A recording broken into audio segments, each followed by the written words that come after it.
Hello everybody and welcome to this special webinar on how to create those beautiful slow cocktail piano arrangements. Today we're going to be using the song I Can't Get Started, all right, and I need to just fix one thing quick. I have unfortunately something going on the other monitor over here, and that's going to drive me insane. So let me just fix that real quick. And then what I'm going to do is I'm going to, let's see here, can we do this remotely? Is this for technology? Okay, yeah, I could just do this.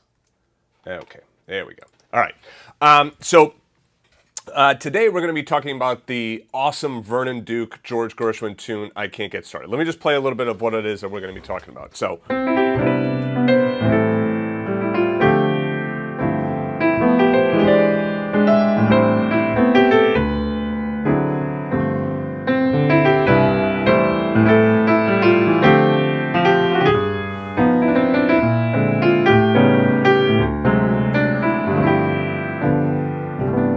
We're just going to be doing that first 8 measures of it, and I'll tell you later on, I'm going to be doing another session on Thursday. I'll give you more information about that later on. All right, so anyway, let's jump right in and get started because we have a lot of work to do.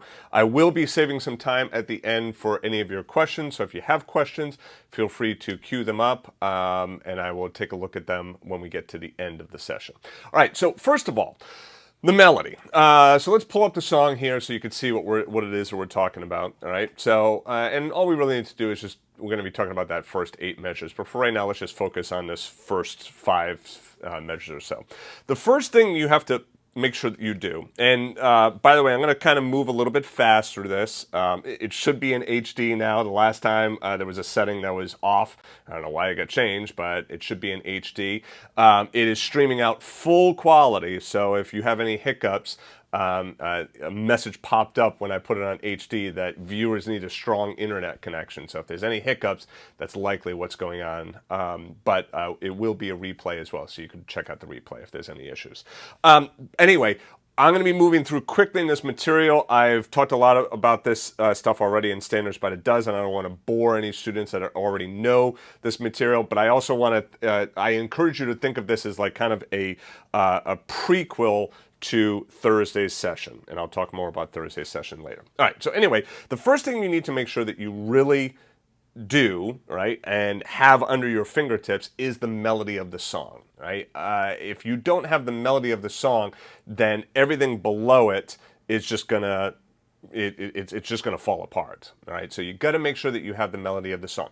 And there's really a couple of things that means. Number one, obviously, the notes, right? You got to like take a look at the notes. Right, I mean, like if you're not playing the right notes, it's not going to sound like the song. So obviously you got to get the right notes.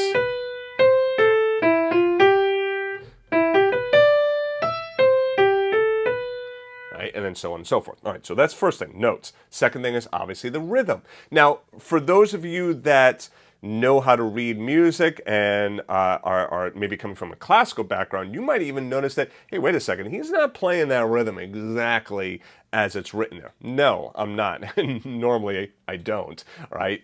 Rhythm gets very much interpreted when you're playing, you know, standards and jazz tunes, but the rhythm is pretty close, all right? So a lot of times you'll see rhythms written. This is taken right from the real book, by the way, these chords and these notes. So it's these are the rhythms that are presented to you. But a lot of times people don't play it like.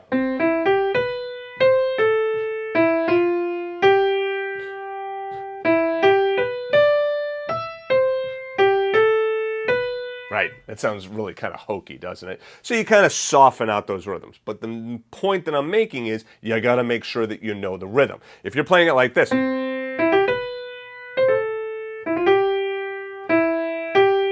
right, it no longer sounds like the song. The third thing you have to get down is the fingering, and you might have to work at that a little bit. sometimes in the past, I've done a lot of good work over the years of really trying to add in fingering where it needs to be. But when I first started 20 plus years ago teaching online, students would get mad, why don't you give me the fingering? And my point that I tried to make to students is that this is exactly what you're going to see, right? So if you pull up a real book, okay, I got the right here in front of me in the real book, there is absolutely no fingering in here. So you have to learn how to create your own fingering. And how do you do that? Well, that's by going through my programs like Piano Essentials, Standards by the Dozen, all of that kind of stuff, where it teaches you a lot of that technique and fingering. All right, so that's the third thing, fingering. So the first thing I would suggest you do is when you're going to sit down and play a standard, yes, I know it's boring, but just sit down and just,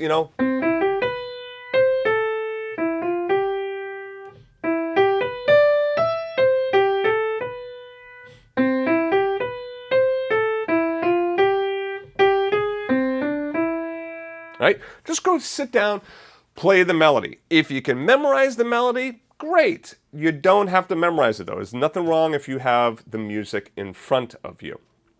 If you want to play the rhythm exactly as written, no problem there either, right? That softening out or rounding out of the rhythm, that comes with time. So if you're not comfortable doing that right away, that's okay. Now, along with the melody, the other thing that you should do is, obviously, it goes without saying, but I'm going to say it anyway, listen to the tune, right? I would suggest going to YouTube, Apple Music, Spotify, whatever, put in I Can't Get Started and see how many renditions you have.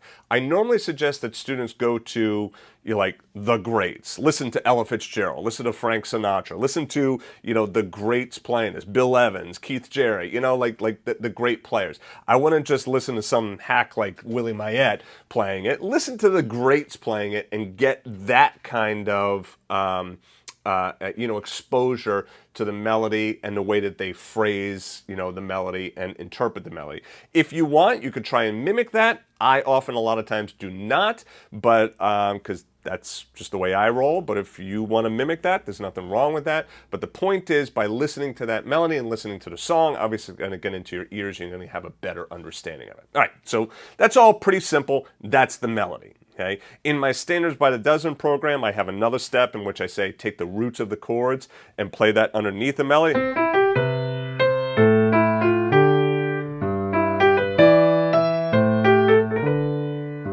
I'm going through it a little bit faster, right? I usually play it probably a little slower. But that's playing the roots down the left hand along with the melody. If you want to do that, you could do that. And obviously, like I said, that's all documented in that Standards by the Dozen program. All right, so let's go through the next thing, which is shells. We've talked about this a lot as well. Shells are when you play the root and the seventh or root and the third, right? That's the typical, players would say that's what your chord shells are. But I'm going to tell you that your shells can also be root 5, root, root 3, 7. All of that I would consider a chord shell. The way I look at shells is this way. If you go to the beach and you see a shell on the beach, right, what happened? The thing that was living inside of it is long gone, either eaten or moved to a bigger or different shell, right? So the shell is just the outside parts, right? The guts of it are not there. So when you play like even a root 3, 7, yeah, it's missing the fifth in there, even though you and I both know that the fifth is not really a chord tone that adds all that much. But the idea is that you're not playing that full chord. That's the way I look at a shell, right? So if I play root 5 root, I still look at that as kind of a chord shell. The reason I say that is because it gives you a few more options than just playing root 7 and root 3. So if you're looking for some other ideas, you could play some of that. And it's really kind of gives you some different sounds. Like check this out. If I do root 7 on this, on the tune,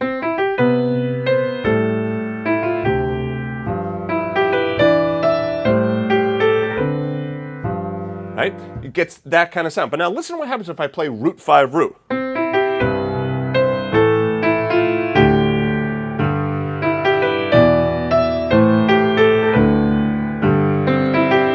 Now for this tune, that might not be appropriate, right? But if I did,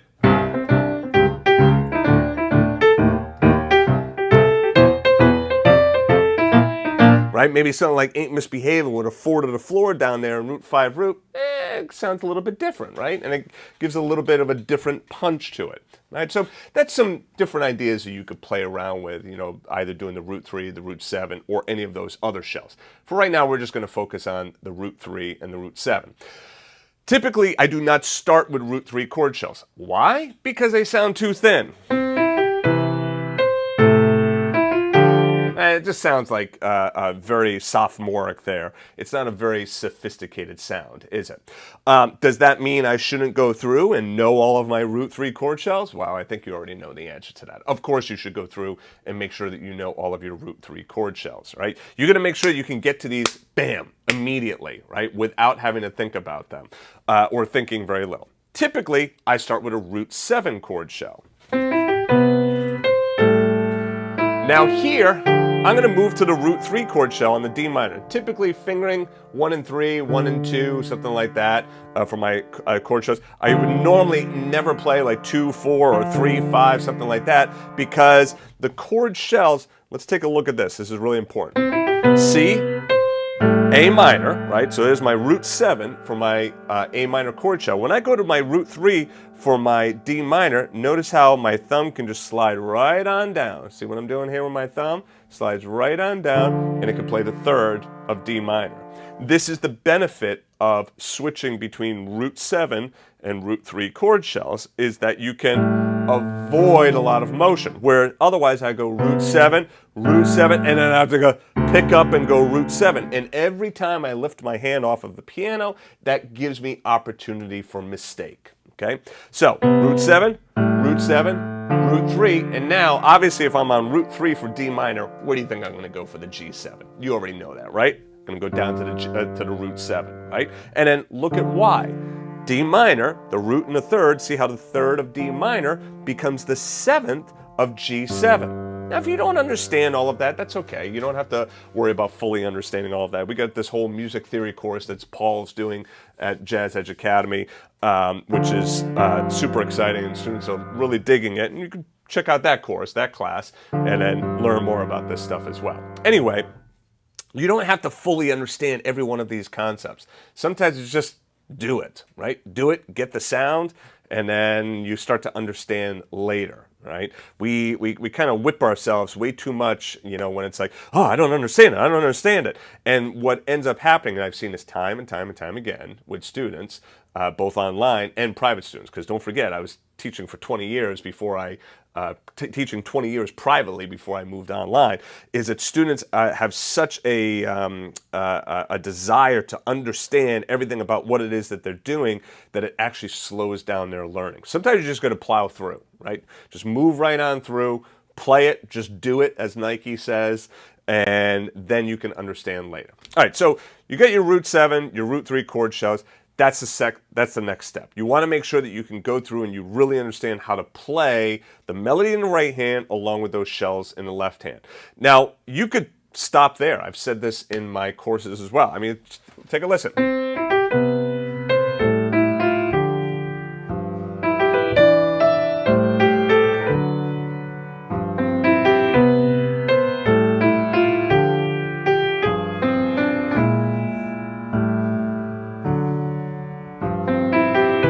Now here I went to the root 3, right? Because that made sense from the G7 to then go to root 3. Okay? So you could stop right there. It sounds really nice and pretty and sweet. And if it doesn't, it's likely that you're playing the shells maybe a little too hard, right? Or you're not playing them in good rhythm. Or it could be a user error kind of thing, all right? So listen to what happens.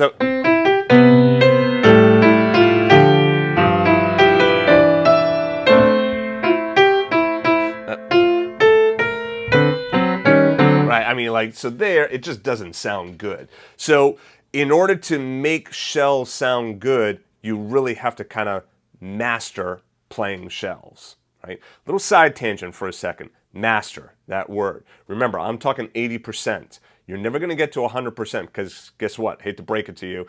You're all going to make mistakes. I do, you do, we all make mistakes. If you're looking for perfection, you're in the wrong hobby or game or whatever, however you look at piano, because you're not going to ever get perfection at the piano. You will always make mistakes. Perfection at the piano is knowing how to hide those mistakes.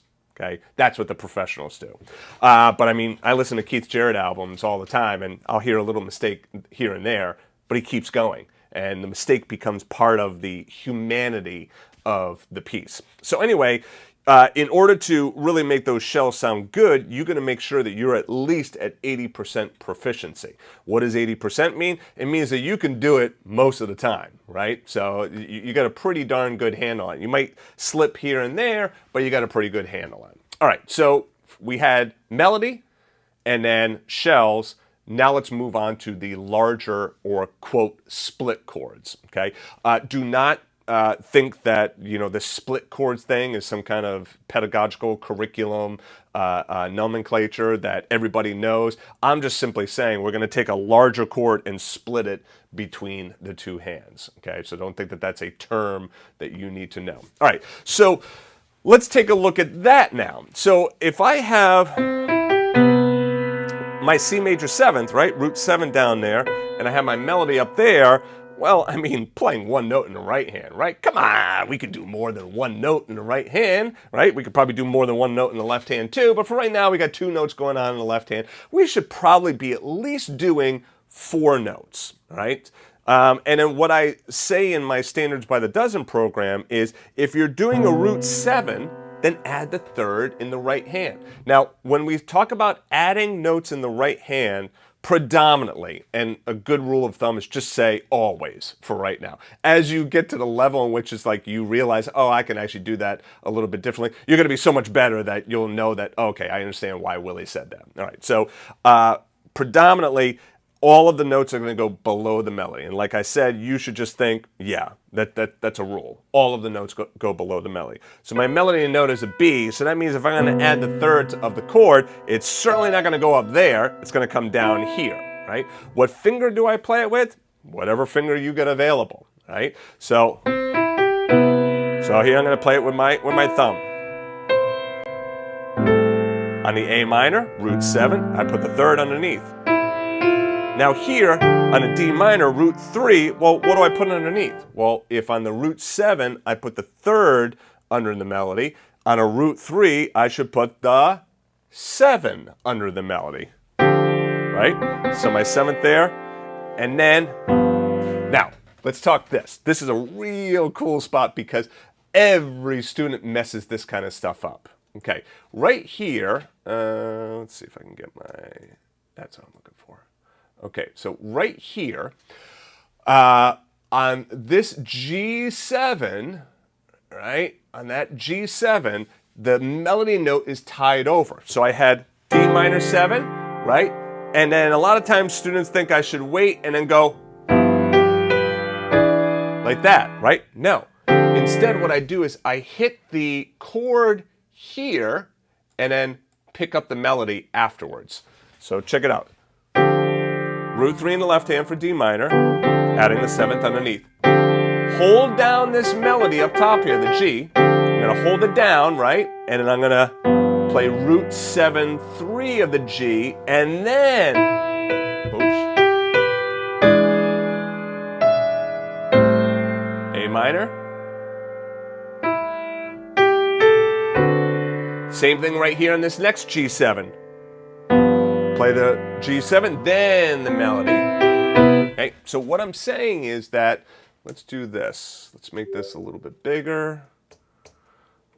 Pull this right up in here. Okay, so a lot of times what students will do is, obviously you play the chord right here, right? But then they don't play the chord right there because they think, oh, it's tied over, right? So instead, I play the chord right here once I get to that melody note.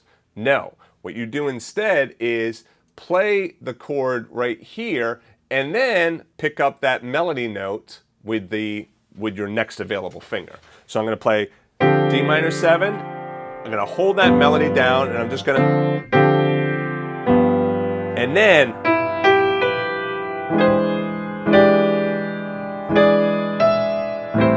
on from there.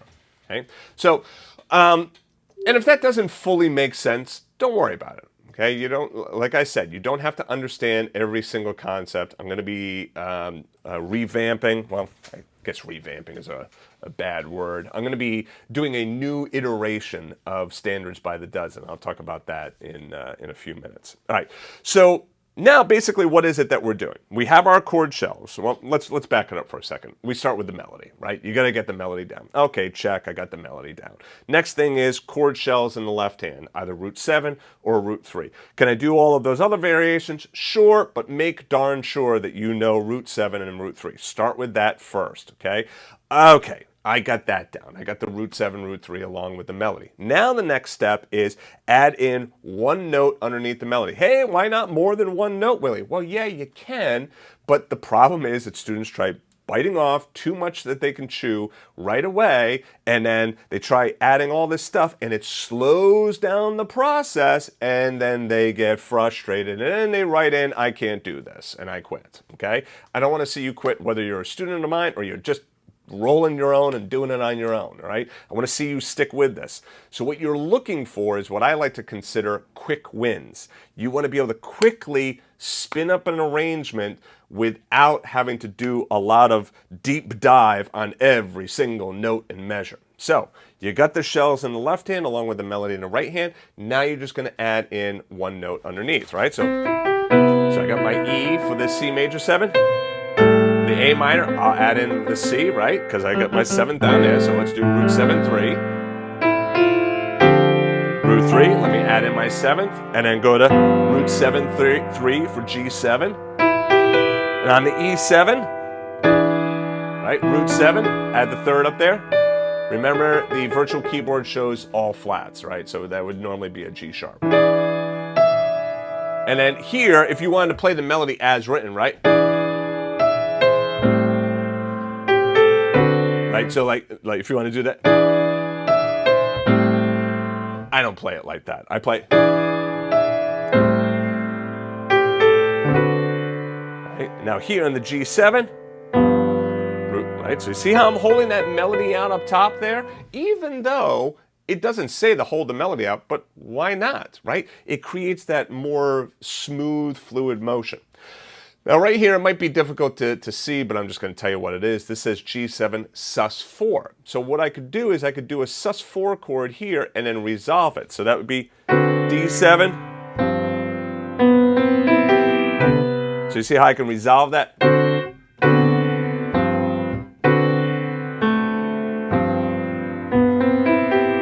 Now, if I'm going to resolve it, you'll notice that I might have to kind of speed up the melody a little bit if I'm going to do it that way. The reality is they're putting in that G7 sus4 because the melody note is a C, right? But if you hit the root 7 3rd first, it works out perfectly. Root 7, 3 for C major. Let's finish this out. D minor. Root 7, 3rd. This chord right here, a little bit difficult to see, but let's make that a little bit bigger. It says B flat 7 and flat 5.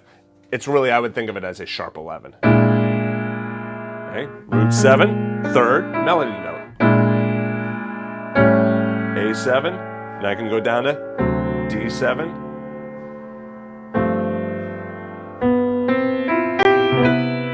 And see what I did there on the D7? I'm sorry, on the G7. Do the sus4.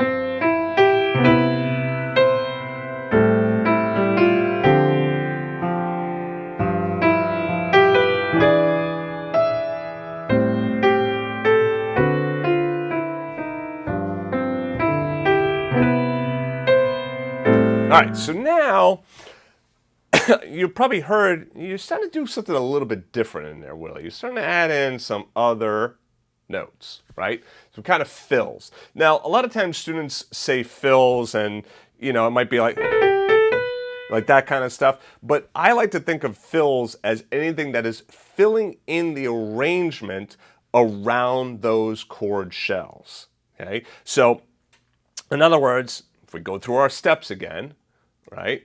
We have the melody, right? That's the first thing. Then we have shells, right? So, and it's starting to add a little bit more depth to the arrangement. Then we split those chords, right? So now we have like 4 notes going on. The fills are going to fill in there. So if you want to think of the melody as being, pebbles or boulders, and then, the shells being smaller rocks, and then the split chords, breaking them up into smaller stuff, and then the fills being sand or water that fills in between, right? So it's all of this layering. Music is all about layering. So that's exactly what it is we're doing here as well. It's a layering effect. So if we go back to the top up here, okay, so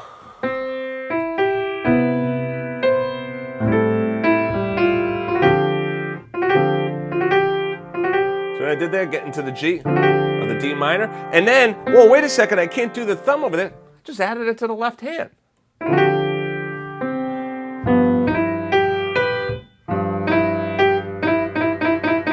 Right, and then that little grace note. You can do that, I don't like that.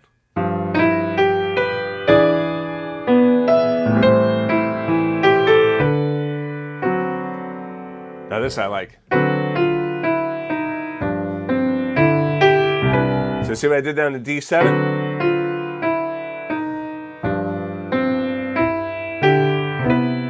So I got the D7. I know I got to go down to the G7.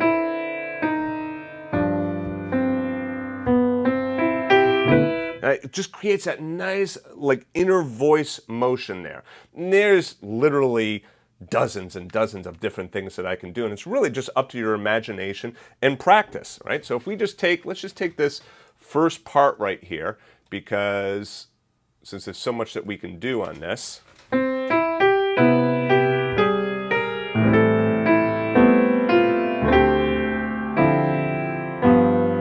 Now I'm starting to add in, kind of moving, like bass note and then filling in the chord in between. So let me break this down and let's make it simple. All I'm going to do is I'm just going to think of inner voice motion. I'm just going to keep my shells in the left hand so we're not combining too many topics. This is typically where, in my humble opinion, a lot of jazz teachers go wrong is they try adding in too many topics all at once. It's like, okay, step by step, step by step, step by step, and then finally like, hey, here you go. And it's like, whoa, they just threw the entire kitchen sink in there, and it makes it very difficult to follow. So let's not do that. Instead, we know we got this, right? And we're going down to the root 7-3 of A minor. So let's just focus on that.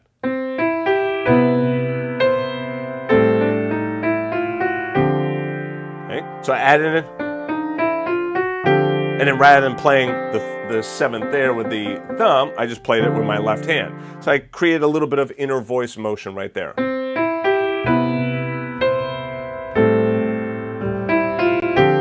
All right, so that's the way it is originally, or I could do. I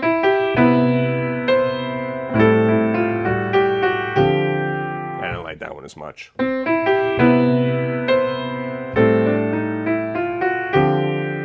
No, I like that. Now, one thing that's really important is notice, I'm going to play it 2 ways. Tell me which one sounds better.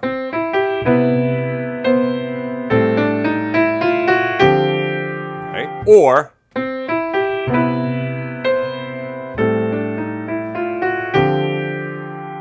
I would hope that you would say that the second one sounds better than the first one, because in the first one I was really like laying into those notes and playing them much more louder, for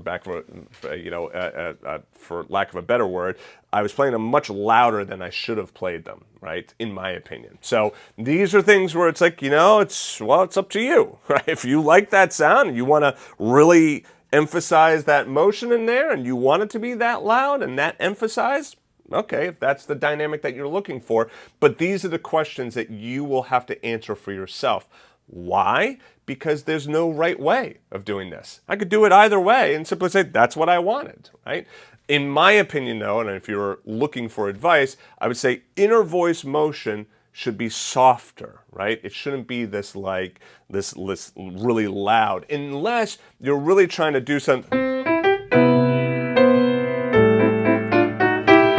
Like you're really trying to isolate and isolate's the wrong word. You're really trying to accentuate some little thing that you're doing. Well, then maybe you're gonna like really kind of make that a little bit louder, right?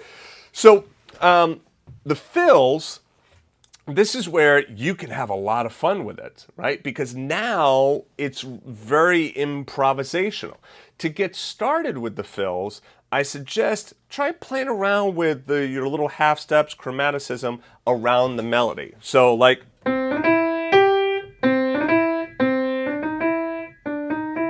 2, 3, 1, right? So see what I did there? It should just be, too boring for me.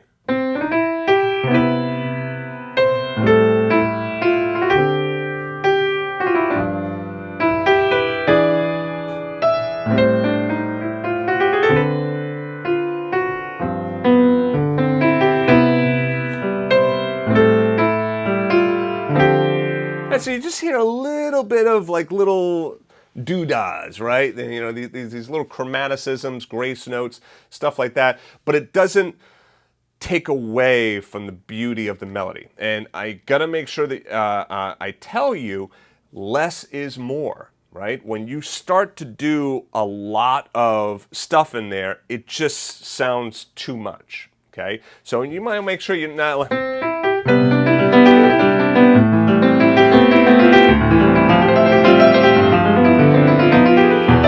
It's like, you know, what are you doing there, right? So less is more, especially with this nice, slow, beautiful cocktail piano sound, right? So, and especially if you're getting started with this and you're not really sure of what you're doing, well, do just a few things. In fact, you could play the shells with the melody, but you have like 3, 4, 5 well-placed little things, and it's like, wow, it makes the whole thing sparkle. Like, in other words, rather than doing... right? Instead of just doing that. Right? That beginning right there.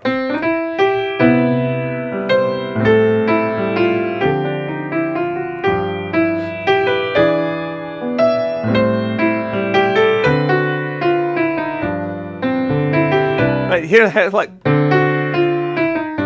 that inner voice motion, just a little bit here and there, really goes a long way.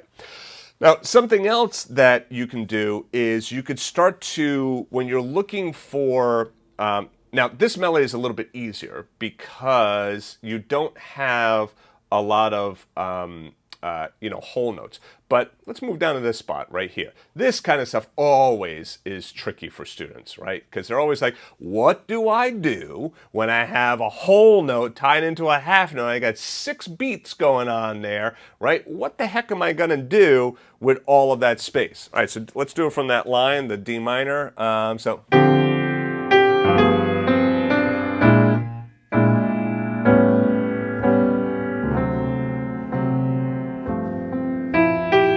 So I could do that, like, I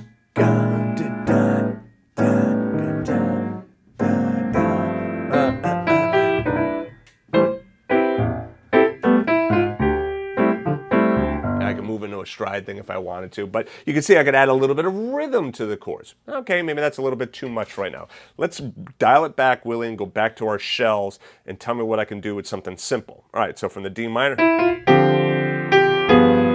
First of all, let's just play the shell so you know what we're talking about.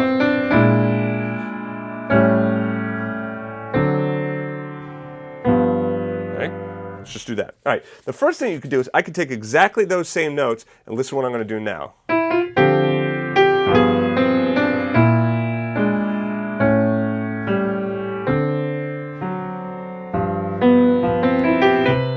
So see how I can, rather than playing the shell all at once,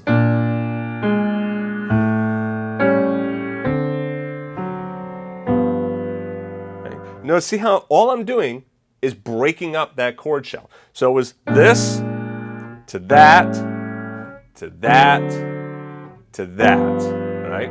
And we can argue about like, oh, well, it could be a G7 and resolve. Yeah, let's just keep it as G7, okay? So doing this, this, this, this. So what can we do? The first time I said like, add some rhythm to it, right? Right, but yeah, you might not want to do that. Maybe it's too much or you don't like the sound of it or whatever, right? So then you can...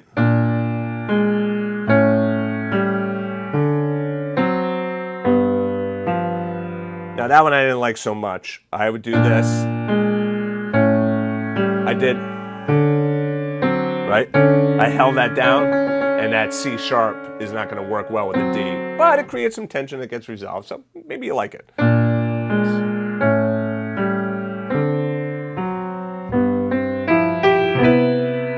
Okay, so that's an idea.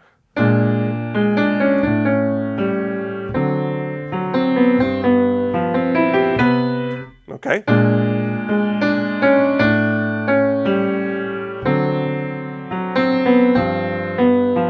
Right, there's another idea for you.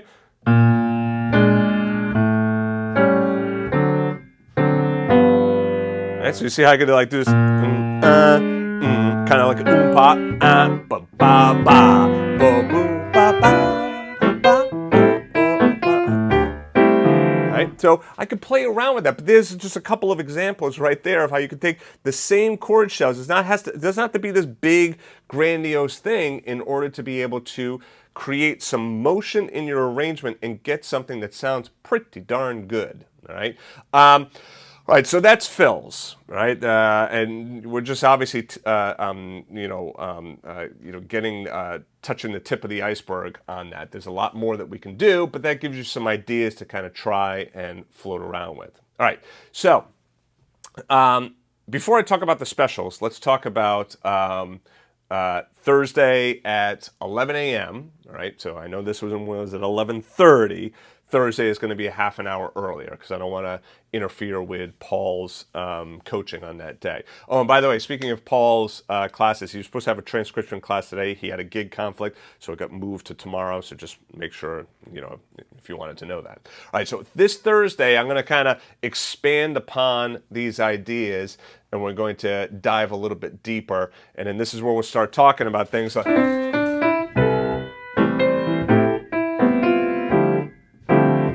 how to create these arrangements that are even that much more sophisticated by bringing in some of the stride kind of patterns, by kind of really filling out these chords with, adding in tensions.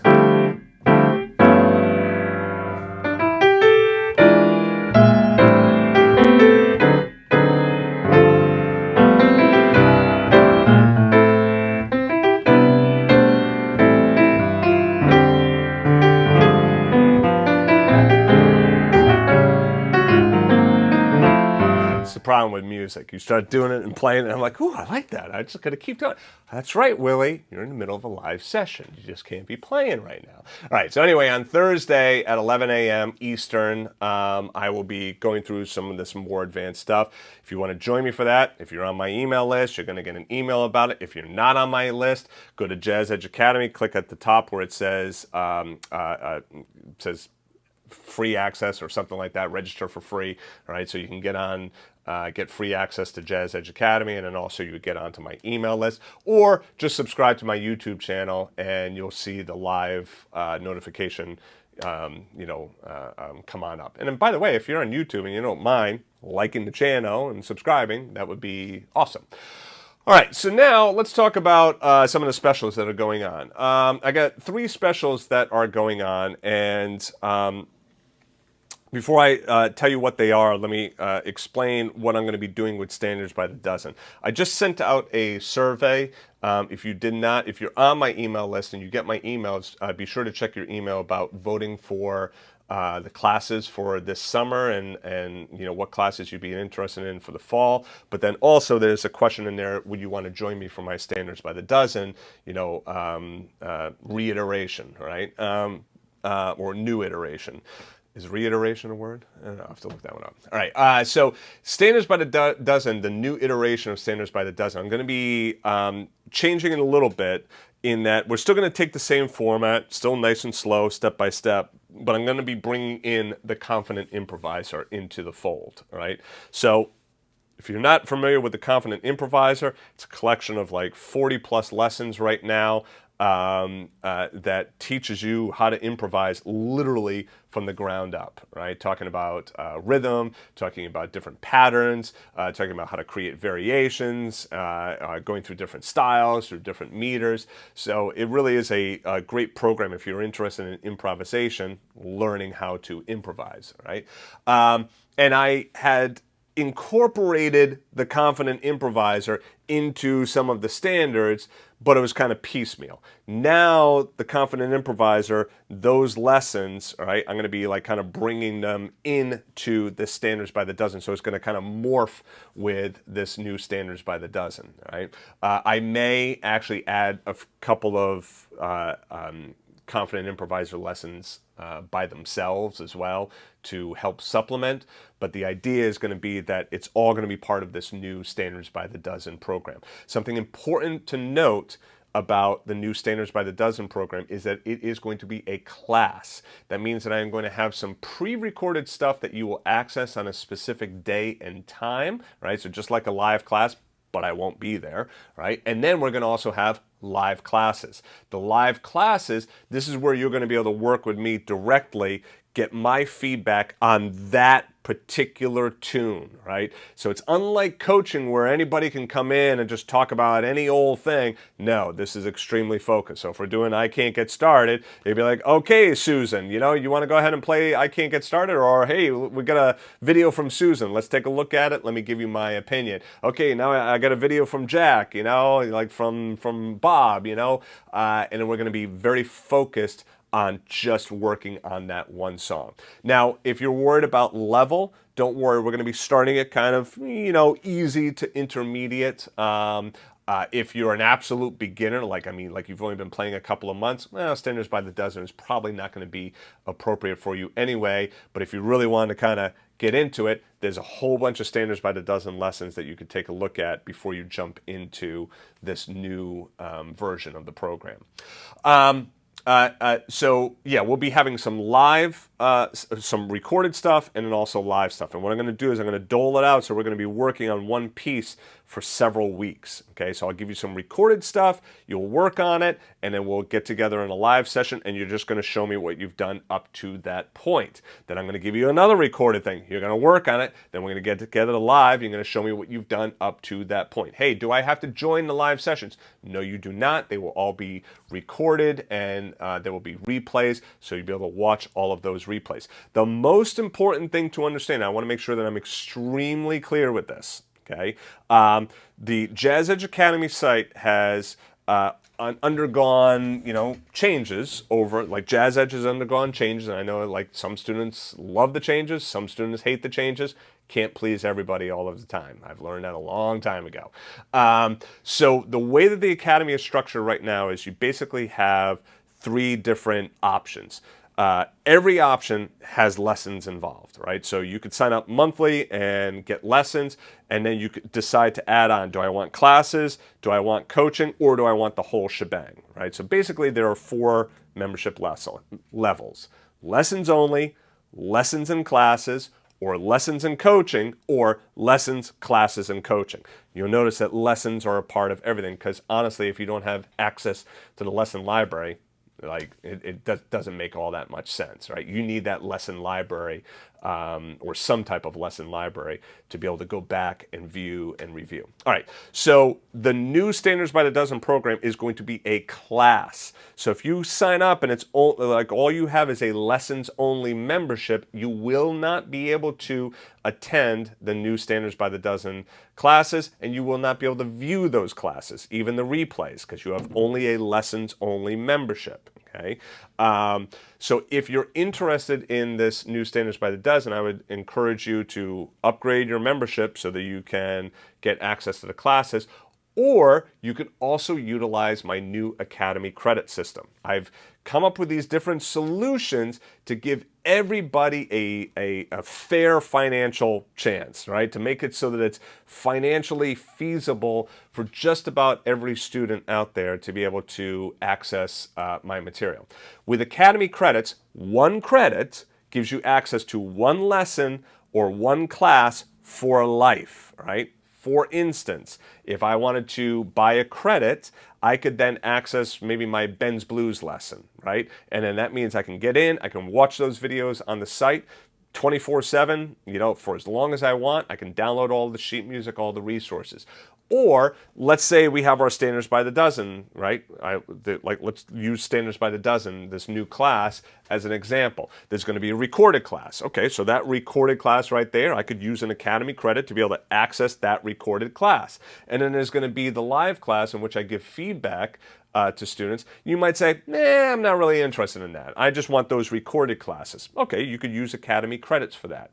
Academy credits are $20 per credit. They go down to $15 per credit the more you buy. All right, so if you buy 1 credit, it's $20. If you buy 10 credits, it's $150. If you buy 5, it works out to $15 a credit. So there's basically 3 different tiers.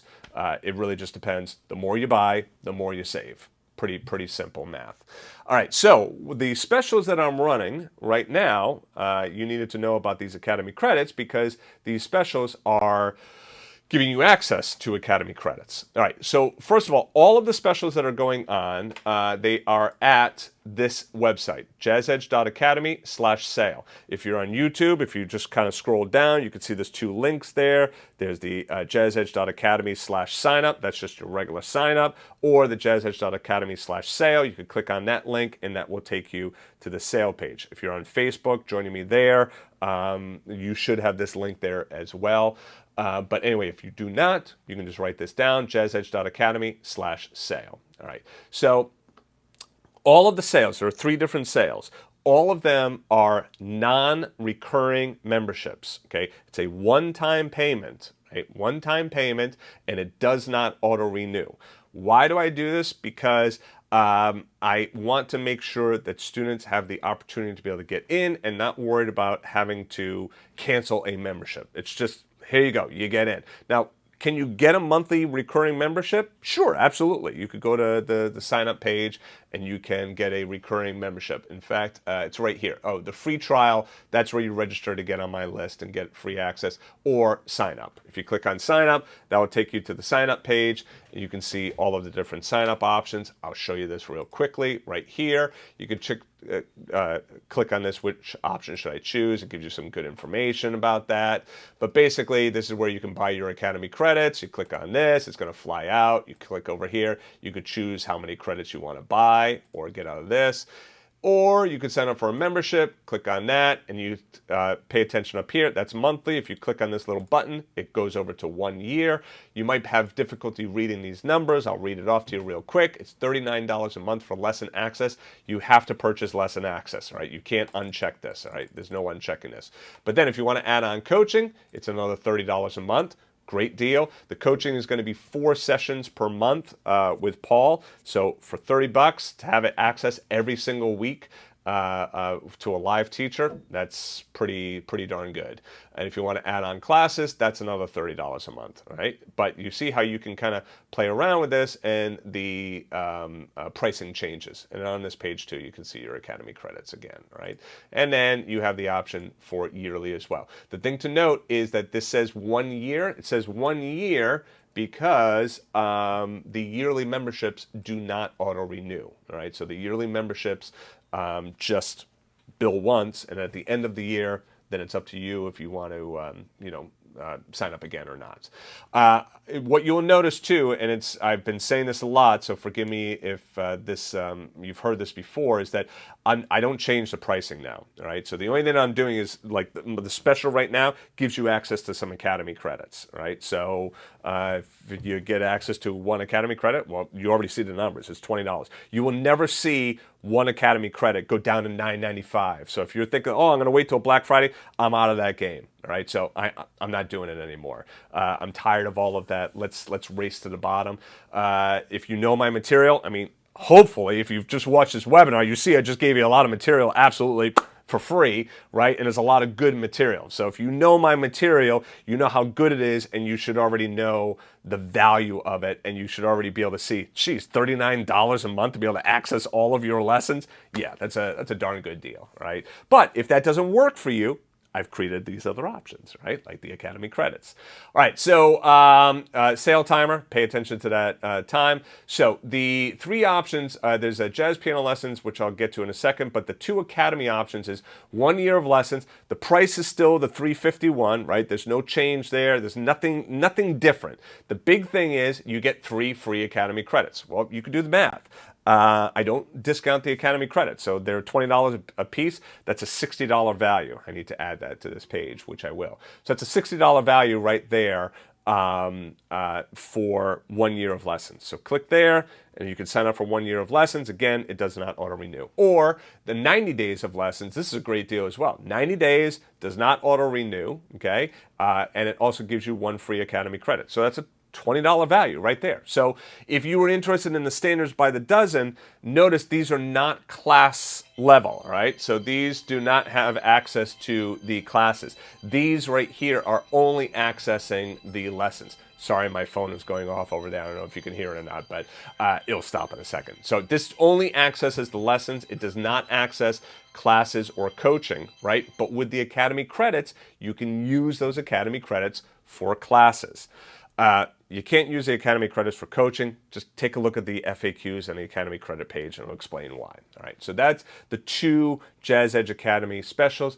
And then also there is the jazz piano lessons. All right, so jazz piano lessons is a subset of Jazzedge Academy lessons, right? Which means that if you're already a Jazzedge Academy member, you absolutely do not need jazz piano lessons because all of those lessons are already on Jazzedge Academy, okay? So you could do lifetime access to jazz piano lessons, $4.99, right? But this is what you're getting access to on jazz piano lessons. Take a look at this.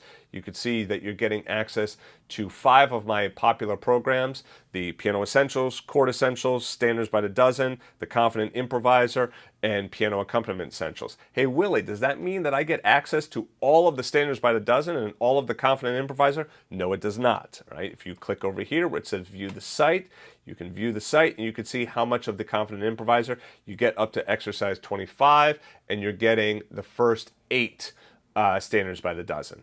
Okay, but this is lifetime access, which means you purchase it once and that's it. You don't have to buy anything again. You can just come back to the site for the next 20 years and view the lessons, and you can download all of the resources, and it's yours to keep. With that, you will also get 3 free Academy credits. Yes, it is a different site. So if you're logging into Jazz Piano Lessons to use the Academy credits, you're going to want to log in over at jazzedge.academy, okay? But with those credits, you can use those credits to purchase lifetime access to 3 additional lessons. So if you wanted 3 more Standards by the Dozen, you wanted 3 more Confident Improviser, you wanted to join and get 3 of those new Standards by the Dozen or any of my other lessons, you could do that as well. Okay, so anyway, those are the specials that are going on. Of course, if you need help, you could always click right on down. Let's see, let's pull this up. Right down here where it says, you guessed it, help. Click on that and then go ahead and submit your help ticket, and that comes right to me. I will answer you. It will usually take me a couple of days to get back to you, but I will answer you, all right? If you do not like these pricing options, right, you want something a little bit less, one thing I would take a look at is Jazz Piano Lessons, $20 a month. Okay, and still has access to everything, you know, in the site. There's no level difference at Jazz Piano Lessons, and there's really no level difference at Academy. I've done this before where some of you were on no bowl piano and you had access to just a few lessons. No, so here's the deal. At Jazz Piano Lessons, you either choose $20 monthly or $200 for the year. Again, does not auto-renew, nothing to cancel, billed only once. You get 1 year's worth of access. So that $20 a month or $200 a year gives you access to all of this material, right? Oh, and by the way, I forgot to mention, if you don't know my stuff, click on where it says View Samples. There's a lot of great samples here. In fact, there's like 90 minutes worth of material in there. And if you want sheet music as well, you can go ahead and click there to download the sheet music. Put in your name and email, and I'll send you the sheet music. Great deal, right? Especially if you're on a budget. So for all those students, you know, or actually no, Students don't really complain. It's usually the people outside that are not students that are like, oh, how dare you charge this much? Well, guess what? A lot of times, a lot of people don't know all the stuff I give away for free. You get 90 minutes of free lessons at Jazz Piano Lessons, and you could download the music. It doesn't cost you anything other than putting in your email address. And yeah, I will email you a few times and try and get you to sign up, because if you want to learn, this is how I teach. I teach you through my site, all right? I can't teach just for free, all right? I've invested way too much time into all of this to just be able to teach for free, all right? So I appreciate all of you who support what it is that I do and my other Jazz Edge teachers. All right, so anyway, that's the special that's going on right now. Okay, so now let's get on to the Q&A and see if there are, let's see if there are other questions here. Peter, how you doing? Joe from Halifax. Michael from Germany. Hello. Smiley Doug. Looking forward to this. Thank you, Willie, for helping me see through my piano journey. You betcha, Smiley Doug. Facebook user. When will the next Standards by the Dozen start? It's going to be starting in most likely mid to late June or beginning in July. Okay. Is there an option of one-to-one coaching, not group coaching, and how can we get this opportunity? Yes, it's called private lessons, and you can sign up for a private lesson. It is an add-on. You do purchase the private lesson. Frank asked approximately how many classes occur per month. All right, so I very much listen to students' needs during these classes, and we will kind of adjust. My idea is that the beginning of the week is going to be a recorded lesson. That's going to probably be a 20 to 30 minute lesson talking about a particular thing, right? So like maybe showing you the melody, the shells, and then, you know, adding the third underneath or seventh underneath, and we do that for the standard, okay? That's going to give you a week to practice that. The following week is when I will do the live session, right? So the live session is when I'm going to be saying, okay, last week I gave you this, right? I'm going to pull up the sheet music, and then I'm going to say, okay, you know, anyone who submitted a video, I'm going to go through and I'm going to give feedback on that. Now, if it turns out that students are not wanting to join live and get feedback, then we might ditch that live session, right?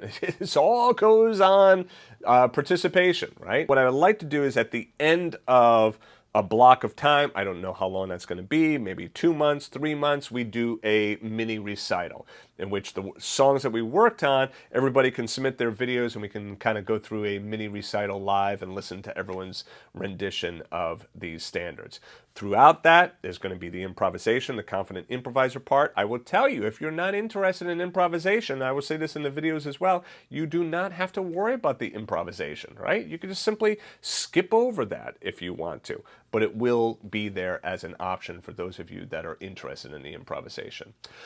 Somebody else asked, will each Standards by the Dozen song be considered to be equal to one class? For example, will we need to buy 12 classes for the 12? Yes. Yeah, it would be 12 credits, right?